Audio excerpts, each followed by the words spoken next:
Hello दोस्तों, बादल वाला गीता क्लास में आपका स्वागत है। दोस्तों, जो हमारी मैथ स्पेशल सीरीज चली हुई है जिसमें हम जो है अपने प्रीवियस ईयर के क्वेश्चन कर रहे हैं, जो UP TET, super TET, REET जो है, इन सभी के जो है प्रीवियस ईयर क्वेश्चन हैं और सभी आने वाले सभी टीचिंग एग्ज़ाम में आपको हेल्प करेंगे। तो ये जो है क्वेश्चन हमारी जो है बहुत बड़ी सीरीज हो चुकी है, 300-350 क्वेश्चन हो चुके हैं। इसमें आप जो है किसी भी टीचिंग एग्ज़ाम की तैयारी कर रहे हो, आप जो है इस सीरीज को एक बार ज़रूर जो है देख लें और ज़रूर इसका रिवीजन कर लें, तो आपको जो है बहुत ज़्यादा हेल्प होगी। तो देखते हैं हम आज का हमारा क्वेश्चन क्या है। क्वेश्चन नंबर 351 है हमारा। रुपये 4000 की राशि पर x% की दर से 3 वर्षों का साधारण ब्याज रुपये 5000 की राशि पर 12% की दर से 2 वर्ष के साधारण ब्याज के बराबर है। तो x का मान हमें बताना है। देखो, 4000 की राशि है, x% की दर है, 3 वर्ष है। 5000 की राशि है, 12% दर है, 2 वर्ष है। ये जो है दोनों क्या बताए गए, बराबर बताएंगे। तो बराबर बताएंगे तो हम बराबर रखेंगे। आपको पता है कि साधारण ब्याज बराबर मूलधन गुणा दर गुणा समय बटे 100 होता है। तो इसी प्रकार हम करेंगे। मूलधन हमारे क्या होता है, 4000, दर हमें दी गई x%, समय हमें दिया गया 3 वर्ष बटे 100। बराबर बताया गया 5000 रुपये मूलधन, 5000 रुपये मूलधन गुणा दर 12% और समय 2 वर्ष बटे 100। ये जो है आपस में क्या बताएंगे, बराबर बताए गए। ठीक है, तो इन्हें काट दो। 100 से 100 कट गया, 3 0 से 3 0 कट गया, 4 से काट दो 3 बार, 4 ते 12, 3 से कट जाएगा 3। तो x यहाँ पे तो बच गया x और यहाँ पे क्या बच गया 5 और 2। तो x बराबर क्या आ जाएगा, 5 दूनी 10, 5 दूनी 10%। ये जो है x का मान आ गया।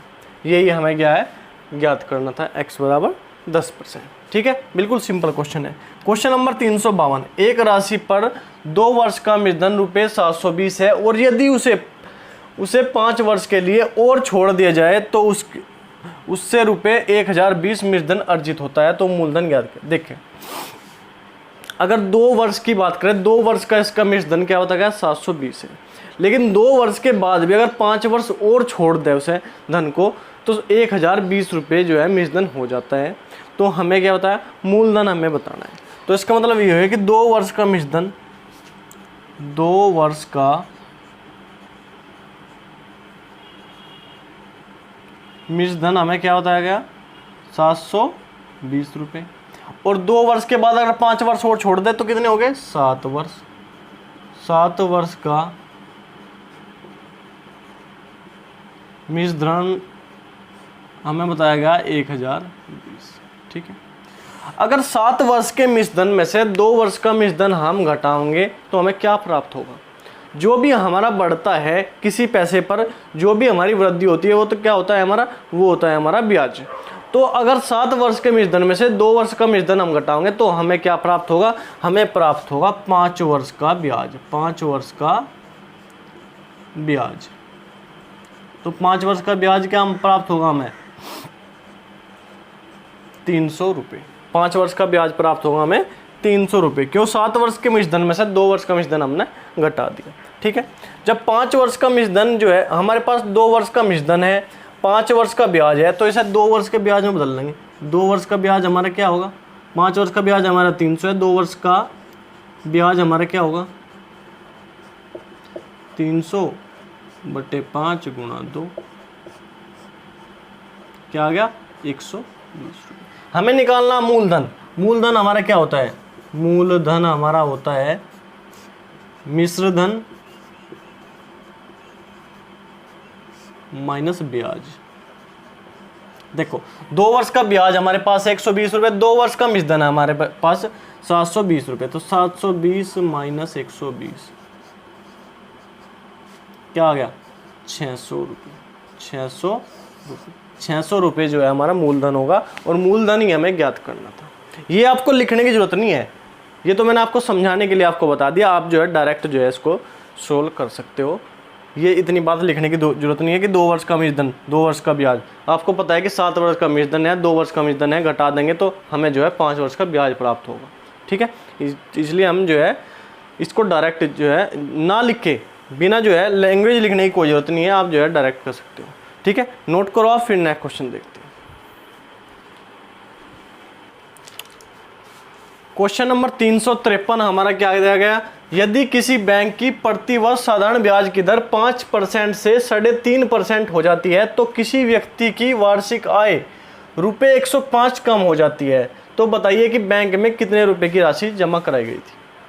कुल राशि हमसे पूछा कि कितनी राशि जो है उसमें बैंक में जमा थी। जो साधारण ब्याज की दर है, बैंक की प्रतिवर्ष की साधारण ब्याज की दर है वो 5% से घटकर कितनी होगी, 3.5% होगी। तो इसमें कितने की कमी आई, 1.5% की इसमें जो है कमी आ गई। लेकिन जो रुपए में बताया गया कि वार्षिक आय में जो है कमी हुई वो 105 रुपये की हुई। कितनी कमी हुई, 105 रुपये की कमी हुई। मतलब परसेंटेज में क्या हुई, 1.5 रुपये की कमी, और रुपए में अगर देखें तो 105 रुपये की कमी। तो 1.5% बराबर हमारा कितना, 1.5% जो है बराबर हो गया 105 रुपये के, 105 रुपये के बराबर हो गया। ठीक है, मैंने आपको बताया कई बार क्वेश्चन में कि जहां भी परसेंटेज के बराबर संख्या आवे, परसेंटेज के बराबर संख्या आवे तो ऊपर परसेंटेज और नीचे ऊपर संख्या नीचे परसेंटेज, ऊपर संख्या नीचे क्या परसेंटेज। 1.5% बराबर 105 के, तो ऊपर संख्या नीचे परसेंटेज। हमें निकालना क्या, कुल जमा राशि, कुल राशि, कुल धन, कुल जो है परसेंटेज हमारी कितनी होती है 100 के बराबर, तो गुणा कर देंगे 100 से, जो निकालना उसी से कर देंगे गुणा। दशमलव हटाओगे तो एक जीरो और लगा देंगे इसमें। ठीक है, 7 बार तो क्या आ गया 7,000 रुपये। 7,000 रुपये जो है बैंक में जमा थे। ठीक है, क्या बात ध्यान रखनी, परसेंटेज के बराबर जहाँ भी संख्या आवे तो ऊपर संख्या नीचे परसेंटेज, जो निकालना उसी से करेंगे गुणा। हमें निकालनी कुल राशि, कुल धनराशि, कुल धनराशि हमारी 100% के बराबर होती है, तो गुणा करेंगे 100 से। दशमलव हटाओगे तो जीरो लगा देंगे एक और, 15 7 105, 7,000 जो हमारी धनराशि है। ठीक है, उसके बाद क्वेश्चन नंबर 354 है, यदि कोई राशि साधारण ब्याज की दर से 20 साल में 4 गुनी हो जाती है तो साधारण ब्याज की दर हमें ज्ञात करनी। हमें क्या ज्ञात करनी, दर हमें ज्ञात करनी। देखो 4 गुनी, 5 गुनी, 7 गुनी, जो भी हाँ जितने गुनी हमें जो है बताई गई कि 20 साल में इतनी गुनी हो जाती है धनराशि, उसमें से क्या करेंगे, जितने गुना है उसमें से घटाओगे 1। 4 गुनी बताई गई तो उसमें से घटाओगे 1, बट्टे में जो तो हमें वर्ष दिया गया है, अगर हमें दर निकालनी तो हमें समय दिया गया है वो बट्टे में लिखेंगे समय। दर परसेंट निकालनी तो गुणा कर देंगे 100 से, दर निकालनी तो गुणा कर देंगे 100 से। जितने गुने दी गई है 4 गुनी, 5 गुनी, उसमें से 1 घटाओगे, बट्टे में लिखेंगे जो हमें वर्ष दिए गए, साल दिए गए, बट्टे में साल वर्ष और गुणा करेंगे 100 से, तो क्या आ जाएगा 3/20 गुणा 100, 20 पंजे 100 और 5 है 15% जो है हमारी दर प्राप्त होगी, 15%। अगर दर की जगह हमें जो है समय पूछा जा, हमसे पूछ लिया समय, तो समय के अगर समय पूछा गया तो हमें यहाँ पे दिया जाएगी दर दी जाएगी। तो उसी प्रकार जो है हमें जो है नीचे फिर दर लिखनी पड़ेगी, समय की जगह दर लिखेंगे, समय यहाँ पे लिखेंगे, समय बराबर जो है 4 गुनी, 5 गुनी, जितने भी गुनी दी गई हो उसमें से 1 घटाओगे, बटे दर गुणा 100 करेंगे तो हमारा समय निकल जाएगा। बिल्कुल सेम टू सेम हमें जो है दर और जो है समय इस तरह ही हम निकाल सकते हैं क्वेश्चन। या तो हमसे दर पूछेगा या हमसे समय पूछेगा, और हमें जो है दर या समय यहाँ पे दी गई होगी और ये बताई गई होगी कि राशि 4 गुनी हुई, 2 गुनी हुई, 3 गुनी हुई। ठीक है, नोट करो आप, फिर नया क्वेश्चन देखते हैं। क्वेश्चन नंबर 355 हमें दिया गया, किसी राशि का साधारण ब्याज उस राशि का 16/25 गुना है, यदि दर व समय का संख्यात्मक मान बराबर है तो ज्ञात करो। हमें क्या ज्ञात करनी, दर ज्ञात करो। देखो यदि हम जो है राशि मान ले, अगर हमने मूलधन या राशि हमने मूलधन हमने मान लिया 100 रुपये, हमने मान लिया 100 रुपये।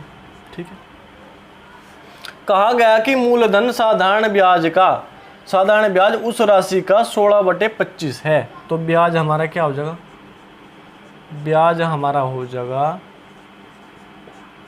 मूलधन का 16/25, 25 चौका 100, 16 चौका 64 रुपये हो गए। अब दर और हमें दर बराबर समय बराबर हमने मान लिया दर और समय बराबर हमने मान लिया कि ये है x, ठीक। तो साधारण ब्याज आपको पता है कि साधारण ब्याज बराबर क्या होता है, साधारण ब्याज बराबर मूलधन गुणा दर गुणा समय बटे 100 होता है। हमारे पास मूलधन भी है, दर ब्याज भी है, दर और समय भी है। साधारण ब्याज क्या है 64, मूलधन क्या है 100 रुपये, दर क्या है x, समय क्या है x बटे 100, 100 से 100 कट जाएगा। तो यहाँ पे क्या है एक्स स्क्वायर बराबर क्या आ गया 64, तो x बराबर क्या आ गया 8, समय 8 आ गया, तो समय बराबर क्या आ गया, समय बराबर 8 वर्ष, और दर पूछे तो दर बराबर क्या हो गया 8%। ये हमारा आंसर है क्या, ठीक है। एक तरीका तो ये हो गया, बिल्कुल सिंपल जैसे बताया गया क्वेश्चन में इसी प्रकार। या एक तरीका इसका यह हो गया कि देखो जो हमें राशि का 16/25 गुणा बताया गया है, हमें निकालनी दर, हमें निकालनी दर। तो 16/25 का क्या कर देंगे हम, 16/25 का हम कर देंगे रूट और गुणा कर देंगे 10, ठीक है। 16/25 का रूट क्या होगा 4/5 गुणा 10, 5 दूनी 10, 4 दूनी 8, 8% हमारी दर आ जाएगी। या डायरेक्ट हमें करना है तो हम करेंगे ये, जो हमें जो है राशि का 16/25 गुणा दिया गया है ब्याज, उसका रूट कर देंगे, गुणा कर देंगे 10, 4/5 गुणा 10, 8% हमें प्राप्त होगा। यह सिंपल बात ये है कि मूलधन मान लेंगे 100, ब्याज हमारा निकल जाए 64, साधारण ब्याज 64 बराबर 10 गुणा x गुणा x बटे 100, x स्क्वायर बराबर 64, x बराबर 8 प्राप्त होगा, 8 वर्ष या 8% दर, ठीक है। ये हमारे क्वेश्चन थे, बिल्कुल सिंपल और साधारण तरीके से मैंने आपको बताए हैं क्वेश्चन, आप जो है आराम से समझ सकते हैं। आप जो है इसके अगर आप टीचिंग एग्जाम की तैयारी करें देखो, तो इसमें जो है नॉर्मल सिंपल क्वेश्चन आते हैं, ज़्यादा हार्ड क्वेश्चन 1-2 क्वेश्चन जो है ज़्यादा जो है डिफ़िकल्ट इसमें देखने को मिलेगा। तो आप इस सीरीज़ को जो है पूरी को रिवाइज कर लो, आपको जो है हेल्प मिलेंगी, बहुत ज़्यादा हेल्प मिलेगी। तो ठीक है, आज के लिए इतना ही। क्वेश्चन आपको समझ में आ रहा है, डिस्कशन आपको अच्छा लग रहा हो तो वीडियो को लाइक करो, चैनल को सब्सक्राइब करो और कमेंट करके जरूर बताया कि वीडियो आपको कैसी लग रही, आपको समझ आ रहा है नहीं आ रहा, और आपको किस क्वेश्चन पे किस चैप्टर में कोई दिक्कत हो, या आपको किसी और चैप्टर पे किसी और टॉपिक पे वीडियो चाहिए तो आप जो है एक बार कमेंट कर दिया करो। तो ठीक है, आज के लिए इतना ही। धन्यवाद, जय हिंद।